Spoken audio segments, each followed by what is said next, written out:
bonjour.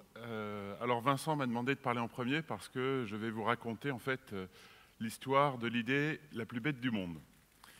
Cette idée, je pense qu'à peu près la moitié de l'amphithéâtre, qui est un petit peu vide quand même, l'a déjà eu au moins une fois dans sa vie, puisqu'il s'agit en fait quand vous avez une ampoule à changer ou une étagère à fixer ou trouver quelqu'un pour s'occuper de votre chat, vous ne savez jamais vers qui vous tournez et vous ne savez jamais à qui demander ce petit service. Or, dans un rayon de 50 mètres autour de chez vous, il y a quelqu'un qui pourra vous rendre ce service, mais ce qu'il faudrait, c'est pouvoir être mis en relation. Et donc, l'idée toute bête, c'est de se dire, je vais mettre en relation, dans un même quartier, des gens qui ont besoin de ces petits services et les gens qui peuvent rendre ces petits services et du coup gagner un peu d'argent. Alors moi, cette idée, Vincent le disait, je l'ai eue, elle a germé en moi, même si elle était très bête, elle a mis du temps à germer en moi, pendant de longues années, quand je m'occupais à Emmaüs Défis de personnes que la vie avait abîmées, voire brisées. Et pour une moitié d'entre eux qui étaient contents et motivés dans un...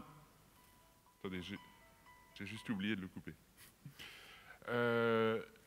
Pour une moitié d'entre eux qui avaient du mal, qui avaient envie de retourner dans l'entreprise, il y avait une autre moitié d'entre eux qui allaient passer des entretiens d'embauche comme des condamnés vont sur un échafaud, et qui, en fait, retourner dans le monde de l'entreprise était source de stress, de peur, d'anxiété, et renvoyait des fois à des souvenirs souvent très durs. Donc j'avais cette idée des petits boulots que je voulais réinventer, où je me disais, autrefois, ces petits boulots, à l'échelle du quartier, ils permettaient à des gens qui avaient eu des parcours peut-être un peu chaotiques, de quand même avoir leur place dans la société, de pouvoir, au-delà de gagner un peu d'argent, se rendre utile, être utile pour la collectivité. Et donc en 2015, avec l'émergence de l'économie collaborative, avec tous ces smartphones que maintenant tout le monde utilise, je me suis dit, tiens, on a un outil là qui nous permettrait peut-être de trouver facilement dans son quartier la personne pour me rendre ses services. Et c'est comme ça que l'idée de Lulu dans ma rue est venue. Alors comment ça marche, Lulu dans ma rue? C'est très simple. C'est une plateforme où d'un côté, vous avez des clients qui ont besoin de petits coups de main, et de l'autre côté, vous avez des gens du quartier qui vont gagner un peu d'argent en rendant ces services. Alors ce n'est pas qu'une plateforme collaborative. On a aussi travaillé sur Paris à ancrer ce projet dans le territoire avec une infrastructure physique, et je récupère les kiosques à journaux qui aujourd'hui sont en train de fermer, et bien j'y mets des concierges de quartier qui assurent non seulement la mise en relation, mais aussi toute l'animation de la communauté des Lulus, et qui s'assurent que finalement ce travail qui est réalisé par les uns et les autres est fait dans une dynamique où chacun s'y retrouve et n'est pas trop seul. Aujourd'hui, vous avez dans les services qu'on rend nos 4 blockbusters, le bricolage, le ménage ponctuel, pour des personnes qui ne peuvent pas se payer du ménage récurrent, un peu de ménage de temps en temps ou du repassage, c'est bien utile. De la manutention, porter des valises, accompagner des personnes âgées à la gare avec leurs valises. Et puis vous avez aussi tout ce qui est les petits coups de main, s'occuper du chat, des plantes pendant les vacances, un peu d'aide informatique.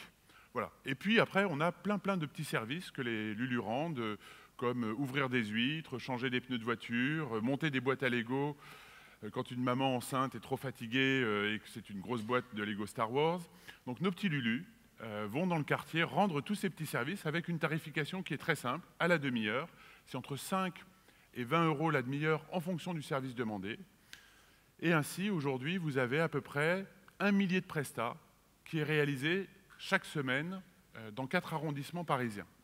Alors on est encore dans une phase de démarrage, mais ce qu'on a pu voir, c'est les bénéfices en fait, de ce projet pour une collectivité locale comme la ville de Paris. Tout d'abord, c'est un service qui est extrêmement apprécié des habitants. Pourquoi? Parce que ça simplifie la vie. Et quand on ne sait pas qui demander, maintenant, il y a un environnement sécurisé, simple, où je peux avoir accès à des personnes qui vont me rendre ces services. Mais au-delà de ce service aux habitants, c'est aussi pour une ville l'occasion d'être dans une logique de création nette d'activité. Aujourd'hui, vous avez à peu près tous les mois 150 000 € de volume d'activité généré pour les Lulu, qui ne fait de concurrence à personne. On fait du travail que les artisans ne veulent pas faire. On est en dessous. Et puis aujourd'hui, il n'y a pas d'entreprise qui ouvre des huîtres ou qui change des pneus de voiture. Et donc tous ces petits services en fait sont de l'activité en plus. On est aussi un formidable outil d'insertion professionnelle, puisque sur les 100 Lulu, aujourd'hui il y a 250 Lulu qui travaillent sur les 4 arrondissements parisiens, sur 100 Lulu, vous avez 10 Lulu qui étaient avant en structure d'insertion ou qui sont vraiment dans des logiques de grandes difficultés sociales. Vous avez 40% des Lulu qui sont des personnes qui ont décroché de l'emploi depuis longtemps, des personnes qui sont au RSA ou des chômeurs en fin de droit. Et vous avez 50% des Lulu qui sont des gens du quartier, des étudiants, des personnes à la retraite, des trentenaires qui, entre 2 voyages autour du monde, veulent gagner un peu d'argent. Et finalement, nous avons construit un accompagnement social pour ceux qui en ont besoin, mais cet accompagnement social, il n'est pas moins important que la mixité que constitue cette communauté de Lulu, où vous avez en fait tous les profils, toutes les histoires, et où les gens se définissent par leurs compétences et non pas par leur statut. Enfin, on a un rôle de lien social dans les villes, puisque aujourd'hui on travaille avec les petits frères des pauvres, mais aussi avec la ville de Paris, dans le signalement de personnes âgées, isolées, et dans tout un tas d'initiatives autour de la canicule, des périodes de vacances où les personnes sont seules et où les Lulu sont particulièrement actifs pour être présents et rendre des services auxquels ces personnes-là n'auraient pas accès.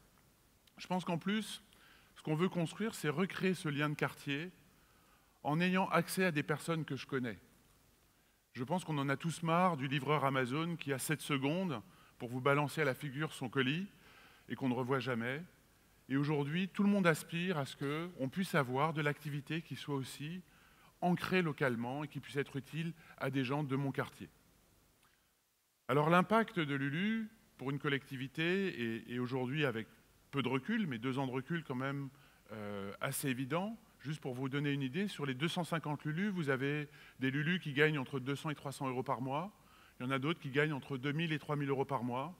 Mais en moyenne, ils gagnent tous 800 € par mois.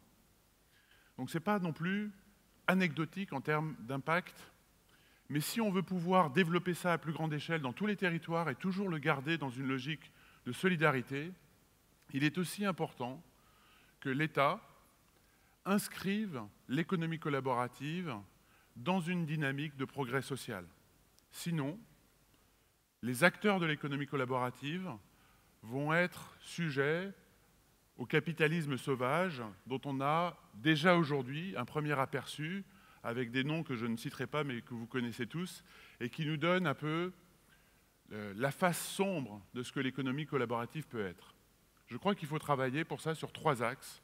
Le premier, évidemment, est sur la moralisation de cette économie collaborative. Moraliser en permettant de mieux distribuer la valeur qui a été créée et les richesses créées. Une plateforme collaborative, qu'est-ce qu'elle fait? Aujourd'hui, elle aspire toute la valeur et elle remonte au niveau de l'actionnariat. Dans les entreprises, vous avez des systèmes de participation, d'intéressement.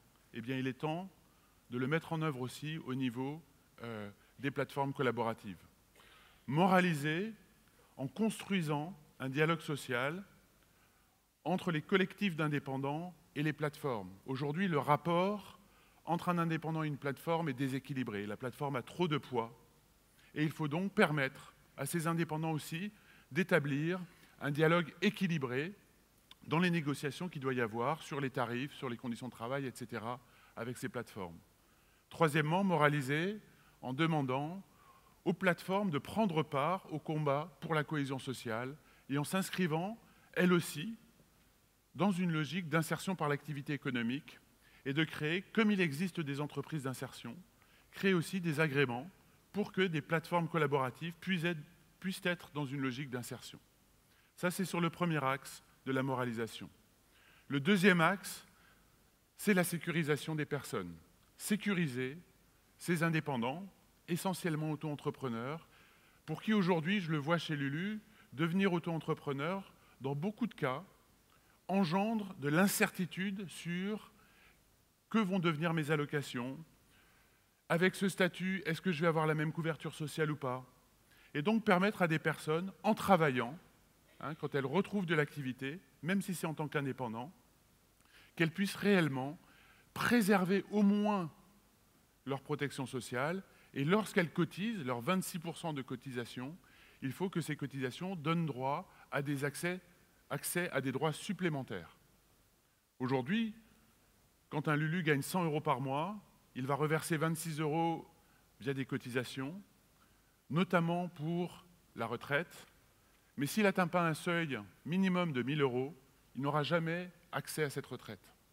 Et donc ces effets de seuil rendent particulièrement injustes les systèmes de cotisation pour ces indépendants, et donc il faut les revoir. Il faut aussi revoir les logiques de formation professionnelle, puisque lorsqu'on est indépendant, c'est très compliqué d'avoir accès à cette formation. Or, beaucoup de personnes en ont besoin, pas seulement au bout d'un certain nombre d'années, mais pour pouvoir reprendre une activité en amont. Et donc, repenser la formation. Le troisième axe, j'ai dit, moraliser, sécuriser. Et le troisième axe, c'est simplifier. Simplifier parce que pour beaucoup de personnes qui aujourd'hui sont peu qualifiées, vivent sous le seuil de pauvreté, pour redevenir un acteur pouvant travailler sur ces plateformes, il faut effectivement faire un certain nombre de démarches administratives qui sont aujourd'hui très lourdes. Une fois encore, pour gagner quelques centaines d'euros, vous allez devoir payer en amont 200 € pour pouvoir devenir auto-entrepreneur. Vous allez aussi devoir suivre des formations. On va vous demander à quel régime de mutuelle vous voulez cotiser. On va vous demander quel régime libératoire vous voulez avoir, à quel code ROM vous voulez être rattaché. Autant de questions que seule une personne ne peut pas traiter. Et donc, il faut accompagner les personnes et simplifier toutes ces démarches pour que les personnes les plus fragiles puissent facilement reprendre une activité. Alors voilà, aujourd'hui, on voit tous arriver cette économie collaborative qui nous bouscule. Elle arrive dans nos vies et elle y arrive plutôt comme un tsunami que comme une vague douce. Et ça peut faire peur, à juste titre. Mais moi, ce que je voudrais dire, c'est qu'en même temps, avec ces nouveaux outils, on voit enfin arriver un outil nouveau qui est d'une puissance à la hauteur des enjeux et des défis sociaux de notre pays. Il est essentiel, à mon avis, que notre gouvernement et l'État se saisissent de cet outil et l'inscrivent dans la bonne dynamique et ainsi puissent remettre notre pays dans une dynamique de conquête sociale avec l'économie collaborative. Si elle y arrive, on aura réussi à mettre toute cette puissance au service des personnes qui en ont besoin et pas dans une logique de fragilisation et de précarisation de la société. Et je crois que c'est tout l'enjeu et toute la promesse de l'économie collaborative. Merci.